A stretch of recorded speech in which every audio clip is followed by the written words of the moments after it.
up against one another. And coming up to the left is the area where they have the new homes all built. It's just we're not allowed to drive through the streets. We can stay on the main street here. See over to your left? That's all new construction. But if you look over to your right, you see a lot of empty lots, a lot of empty spaces where homes have never been rebuilt. See the flood wall? That's new. That's with the flood wall that broke into the lower ninth ward. Now, after Hurricane Katrina, you couldn't even drive through here. Most of the streets were impassable, and a lot of homes were right next to one another. We're going to drive through some of these streets and show you give you an idea of what it looked like. We're going to drive. This is Tennessee Street. It was heavily damaged from the hurricane. And over to your left, they have the blue poles. That's the marks where the water was. As it went down, the tallest pole, the blue, that was the height of the water here at one time. And as the days went by, it kind of went down. But see the highest blue pole? That's where that's the water level here in the lower ninth ward.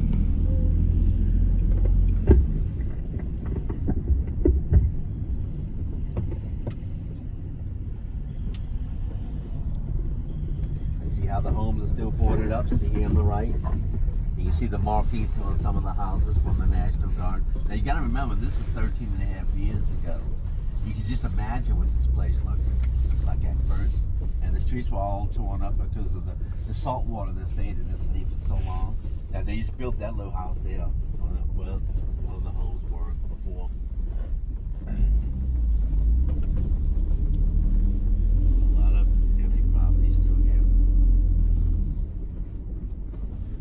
Yeah, I heard of the famous singer Fats Domino. Yeah. Yeah, well, he just passed away about a year and a half ago, but he lived in the lower ninth ward. He was missing for about a week after the storm. They couldn't find him, and then he showed up at a relative's house about a week after Hurricane Katrina, perfectly good health. But I'm gonna show you where he lives. See all these empty lots? You see the slabs of the homes used to be. A lot of this place is still pretty messed up after all these years. They still had to get around to some places. Now, in some places, some instances, they can't find the homeowners for one reason or another. Either they perished in the storm, or there's a lot of red tape involved in some of the houses, as who the house belongs to now, the people that perished. Is Blueberry Hill a New Orleans thing? Yeah, you've heard the song Blueberry Hill. Well, Fats Domino was dating his wife. The youngsters used to go take their car and park on top of the Mississippi River levee. And this house?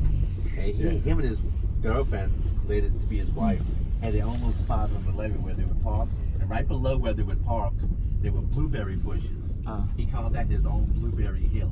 That's where he got the idea for the song. So there was a Blueberry Hill. It was actually the levee along the Mississippi River. But as you can see, this place was really heavily damaged. To look like this 13 and a half years ago, you can imagine what it looked like at first. Now, some of the homes are new. People came in and built homes on the properties. I think this home was built after the storm, the one here on the right.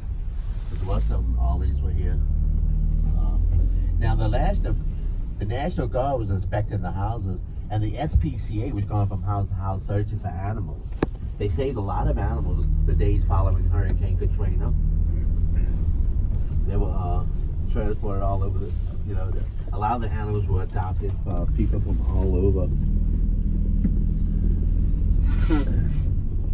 Now, when we get on the other side of the Industrial Canal, we're going to pass through an area called Musicians Village. After Hurricane Katrina, a lot of them musicians were displaced. They couldn't get home for one reason or another. So the Habitat for Humanity and some of our local musicians, they got together and started building some new homes for the musicians to come back to the city. It's called Habitat for Humanity. I'm sure y'all familiar with that. But we're going to pass through the area where the Musicians Village is located. This place is still heavily damaged, you know, from that storm.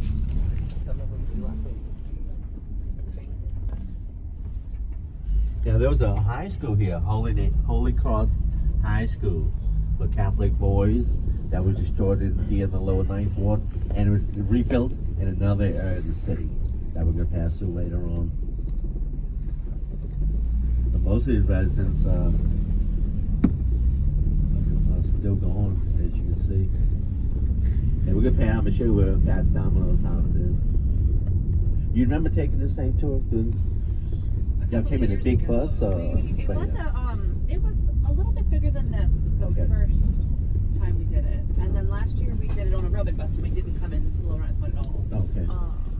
But that was actually why I specifically chose this one. I wanted them to get to see this. Look at the name of this street, Flood Street. Mm-hmm. Yeah, this area was had a lot of flooding when we had Hurricane Betsy back in 1965. And approximately 500 people died in that storm, right in the same area here. Now we're going to turn here onto Caffin Avenue. And I'm going to let you tell me what house belongs to Fats Domino. Here. Look at that. Now see the pink house on the left, trimmed in pink? Yeah. Him and his wife had gotten a divorce many years ago, and he built that house for his wife, right next to him. They could be neighbors. But that's where Fats Domino lived. He actually grew up here in the lower Ninth Ward. Now we're going to pass back over the canal so you can see, get a better look at the area where the new homes are being built. But they're still doing a lot of work through here. There was no electricity here for about 2 years. And it was long. See, a lot of people didn't come back right away because they waited to see what was going to happen with the levees. All the levees and flood walls that broke, all that was repaired by the U.S. Army Corps of Engineers. But it took about 2 years or so to rebuild the levees. So a lot of people waited a long time before they, come back to the city. Now, here in New Orleans, a lot of people had hurricane insurance like we did, but come to find out, the hurricane insurance only covered wind damage. It didn't cover flood. So a lot of people were stuck out for a while. That's why a lot of people weren't able to come back right away. But about 3 years after Katrina, Louisiana came out with what was called the Road Home Program. That was supposed to be a grant, every homeowner to come home and start rebuilding. But the average grant was about 1/3 of what the home was worth. It wasn't enough to completely rebuild, just enough to come home and get started. That helped a lot of people to come home and get started working on their houses. But since so many homes were destroyed in the hurricane, when people came back, they couldn't move back into their house. They had to gut it out and redo it. So FEMA was offering those little white FEMA trailers for people to live in, those little white travel trailers. And right after Hurricane Katrina, there's approximately 85,000 trailers around the city. Whoa. People living in trailers while they rebuilt their house. But some people were lucky enough to put the trailer on their property, either the front yard or the side yard. But there were some areas here in New Orleans where there was like 40 or 50 trailers on one site. When we came back, we lived in a FEMA trailer for about 2.5 years. But those trailers were heaven sent. Would have been for those FEMA trailers, a lot of us would have been homeless after Hurricane Katrina. Now FEMA did all the hookups. All you had to do is get the key and move in. But some people had to wait 6 months, even close to a year, to get the FEMA trailer. But once you got it, you were able to live in it as long as you needed to while you rebuilt. And the trailers were only built to last like maybe 5 years or so. So most of the trailers that were given back were destroyed after the hurricane. But they had central air, central heat. They were small, but they were comfortable. And it was a place to live while you redid your house. So we were glad for that. But a lot of this area, like I say, some people just never rebuilt at all. But this is another look at the Brad Pitt. I wish we could drive through those streets, but they won't allow us to in a tour bus or a tour van. If y'all want to come back, I can just drive you back and we can take a look. Well, you just drive through these streets as far as you can go. But toward the back area, it's all deserted. I mean, there's a lot of emptiness back there now. Now we're going to drive across. Notice the flood wall along the canal. Now what happened here, the water was up to the top of the flood wall, and there was a barge that broke loose from one of the salvage yards and rammed into the wall, causing the whole wall to collapse. Now, when we get to that Katrina exhibit, they have pictures of what this place looked like while it was underwater, and you'll see the difference. But all this is new. See to you right there? Now, this flood wall is a lot higher than the one that was there before. It was completely rebuilt, but that water was up to the top of that wall. Oh, we're going to jail now.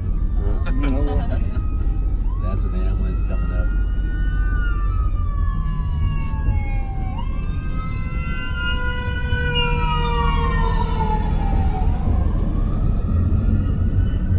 Now see the flood wall on this side? That's the original wall. It only broke on the other side there. But that's how high the wall on that side was at one time. And now we're going to visit the musicians' village. That's where the Habitat homes are being built.